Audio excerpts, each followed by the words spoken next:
Providências preliminares. O que são e como funcionam as providências preliminares reguladas lá pelo Código de Processo Civil? Assista esse vídeo até o final que eu vou te contar tintim por tintim.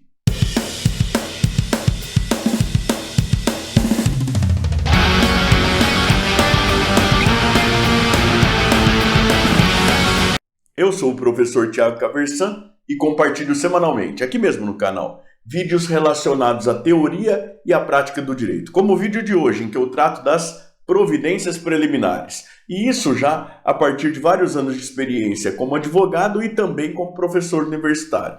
Se você gosta desse tipo de conteúdo, inscreva-se aqui embaixo, também clique no sininho, até para ficar sempre a par das novidades que a gente traz para cá. Hoje eu quero conversar contigo a respeito das providências preliminares reguladas lá pelos artigos 347 a 353 do Código de Processo Civil de 2015, tá certo? E aí eu quero pedir licença aqui para te lembrar que o jeito bom de estudar processo é você abrir aí o código e acompanhar, dar uma olhada nos artigos. Não tem como aprender processo civil sem ter o texto normativo aí, principalmente do próprio Código de Processo Civil, como referência, tá certo? Os julgadores precisam julgar com referência ao texto legislado, levando em conta onde que se encontra cada vírgula e tudo mais. Os doutrinadores vivem voltando aos textos normativos e tudo mais, e qualquer pessoa que vai estudar, este modestíssimo professor aqui que conversa contigo hoje, inclusive, precisa ir lá e ler o texto normativo de novo e outra vez e repetidamente. Então, o jeito bom de você que eventualmente for estudante, por exemplo, de graduação ou de pós-graduação, de acompanhar uma aula de processo é com o vademecum lá, para ir folheando, manuseando e acompanhando e tudo mais. E assim talvez seja um jeito bom de você aí acompanhar o nosso papo também, tá bom? Então, artigos 347 a 353 do Código de Processo Civil tratam das providências preliminares. Eu espero que o que você espere de um professor qualquer, inclusive quando você está fazendo ou já passou aí pela sua graduação, não seja que ele fique lá lendo o tempo todo texto normativo para você. Se você já me conhece de outros vídeos aqui do canal, já deve ter percebido que não é exatamente isso que eu faço, né? E no nosso bate-papo de hoje, então, é essa outra sistemática que a gente vai procurar adotar, tá certo? Vamos nos contextualizar aqui, né? As providências preliminares, elas estão ali no finalzinho daquilo que é a fase postulatória do processo de conhecimento. Então, a gente tem uma técnica jurisdicional do processo de conhecimento que tem o objetivo de construção de certeza jurídica sobre situação juridicamente relevante. O código vai tratar disso de maneira mais detalhada lá no procedimento comum, né? A primeira parte do primeiro livro da parte especial do Código de Processo Civil. E aí a gente tem lá petição inicial, você tem petição inicial, pedido, né, e tudo mais, tem contestação, então você tem um tratamento da revelia, então tem também tratamento de audiência e tudo mais, né? De toda maneira, você vem caminhando lá na fase postulatória. E para simplificar muito a coisa, você tem lá petição inicial, idealmente você tem sempre que possível uma audiência, e depois você tem prazo para apresentação de defesa por parte do réu, né? A coisa caminhou até aí. Acontece que a gente está falando de processo. E se você lembrar aí da origem etimológica da palavra processo, que está muito ligada, inclusive, à origem de procedimento, né? A ideia toda vem lá do latim procedere, que remete à ideia de caminhar adiante, ou seja, houve concessão de prazo para que o réu pudesse apresentar aí resposta. Contestação, reconvenção, eventualmente aí exceção de impedimento ou de suspeição, esse tipo de coisa. mas houve prazo para que ele apresentasse a defesa, mais notadamente. E, exaurido o prazo, é necessário que o processo siga cumprindo o seu itinerário, que ele siga caminhando adiante. E como que é que esse caminhar adiante aí vai acontecer? É aí que o código chega aos artigos 347 a 353. Veja você imediatamente após o tratamento da revelia, né? E que vem tratar dessas providências preliminares. Veja, está num capítulo 9 lá, que vai falar de providências preliminares e saneamento. E no fundo, o saneamento, ele é objeto do capítulo seguinte, que é o capítulo 10, que vai tratar de julgamento e de organização, esse tipo de coisa. Mas entre uma coisa e outra, a gente tem aqui exatamente essas providências preliminares. E, assim, nessas providências preliminares, o que é que o órgão jurisdicional vai fazer? E o capítulo fala muito do juiz, mas vale aqui a gente lembrar que desde a emenda constitucional 45, lá de dezembro de 2004, e essa é uma ideia que foi reforçada no Código de Processo Civil de 2015, aquilo que não tem conteúdo decisório propriamente dito pode ser delegado à escrivania. E essas providências preliminares aqui, aquilo que cabe ao lado de lá do balcão, aquilo que cabe ao órgão jurisdicional, muito comumente acontece aí por meio de atos da escrivania, né? Não chegam ao gabinete do juiz. Bom, o que é que o órgão jurisdicional, aí de toda forma, vai fazer quando exaurido o prazo para apresentação da contestação? Bom, a primeira coisa é verificar se houve contestação. Então vejam que aqui há duas situações que podem acontecer, tomando em perspectiva lá um determinado réu. Ele pode ter contestado ou ele pode não ter contestado. Ou seja, pode ser que haja ou não revelia, né? E aí, a primeira situação que a gente vai tratar aqui é, bom, se o réu for revel. Bom, se o réu for revel, a gente tem duas possibilidades também. A gente tem a revelia com a aplicação do efeito típico da revelia, que é a presunção de veracidade das alegações de fato deduzidas pelo autor, e a consequência prática disso não precisa produzir prova, porque você tem uma presunção de veracidade, em regra você não precisa produzir prova. E aí, qual que é a consequência? A gente pula dessa fase das providências preliminares para o capítulo seguinte. Lá no artigo 355, inciso 2º, se é que eu não me falha muito aqui a memória, o código vai falar, olha, se há revelia com efeito típico, a gente tem julgamento antecipado do mérito.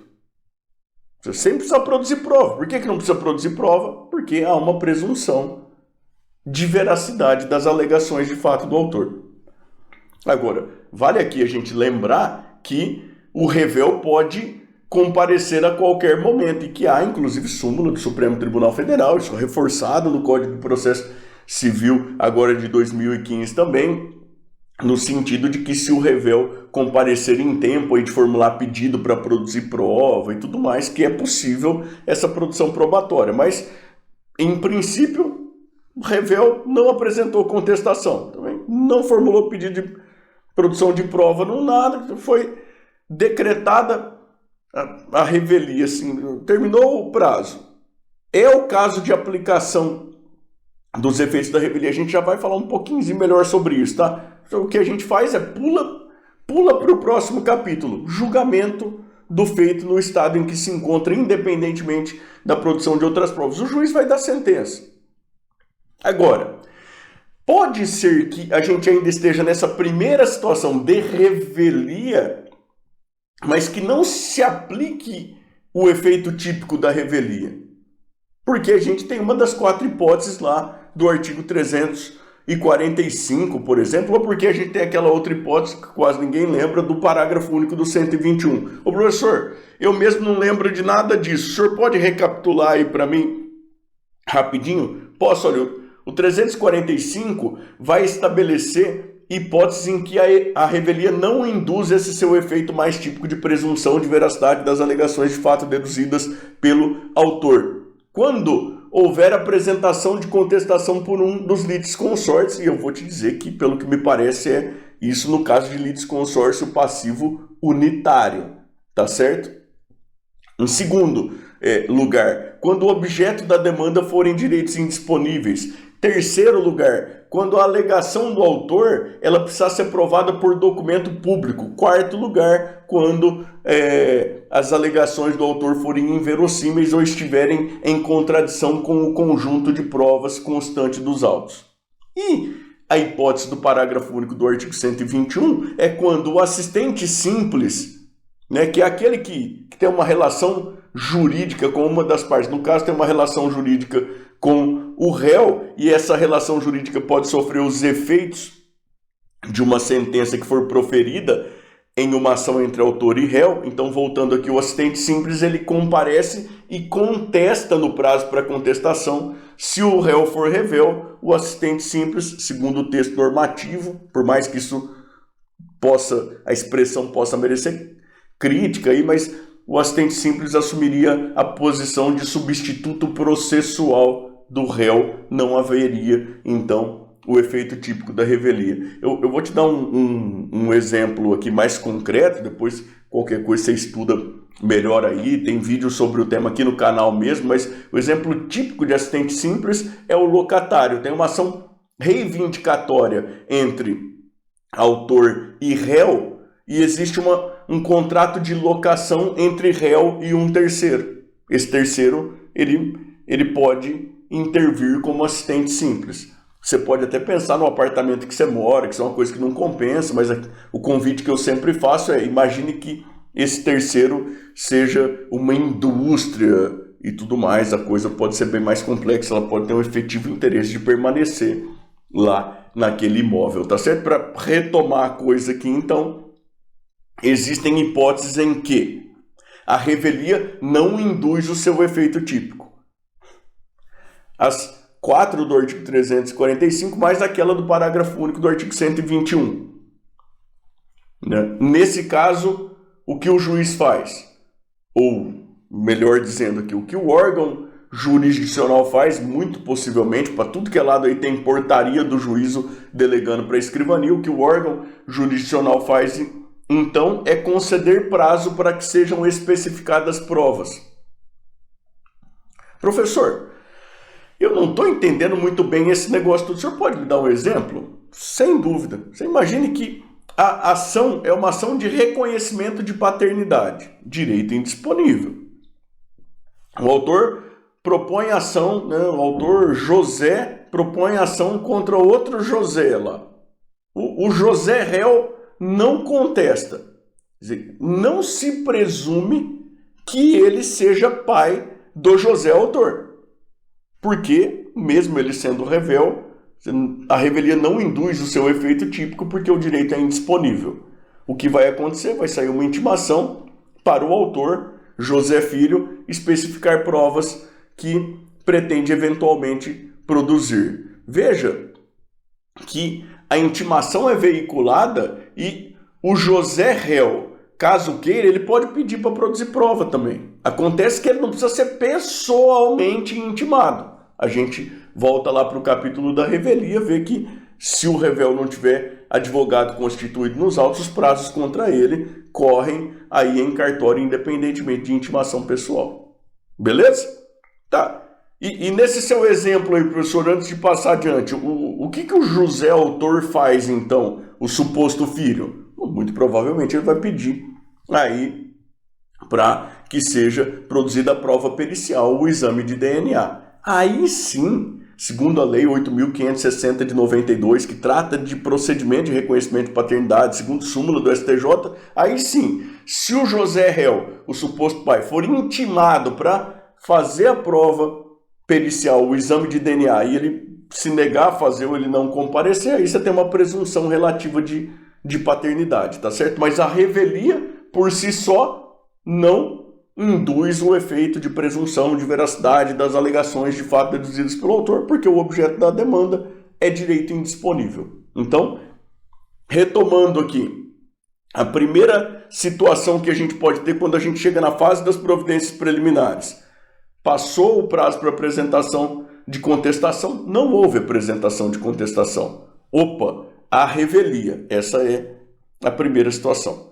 Aí a gente precisa ver o quê? É o caso de aplicação do efeito típico da revelia? Em caso positivo, pula para o próximo capítulo, julgamento do feito no estado em que se encontra. Ah, não é o caso de aplicação do efeito típico. Prazo para especificação de provas. Beleza? Essa é a primeira situação. A segunda situação, o réu pode ter apresentado contestação. E o código trata isso de uma maneira meio enrolada, assim, em duas situações diferentes. O réu pode deduzir fatos impeditivos, modificativos ou extintivos do suposto direito do autor. E aí o código fala, nesse caso, será concedido o prazo de 15 dias para manifestação por parte do autor a respeito dessas alegações.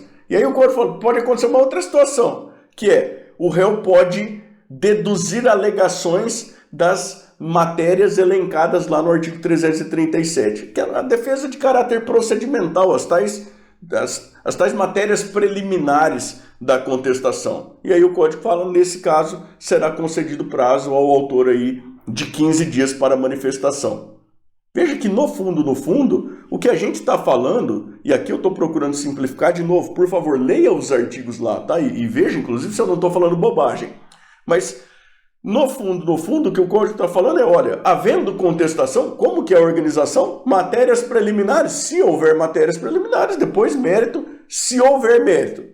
Havendo contestação, com alegações preliminares e ou mérito da defesa, será concedido prazo de 15 dias para manifestação por parte do autor. Aquilo que alguns chamam de tréplica, outros chamam aí bastante comumente de impugnação à contestação. O código não usa aí essa expressão, mas na rotina jurisdicional é isso que acontece.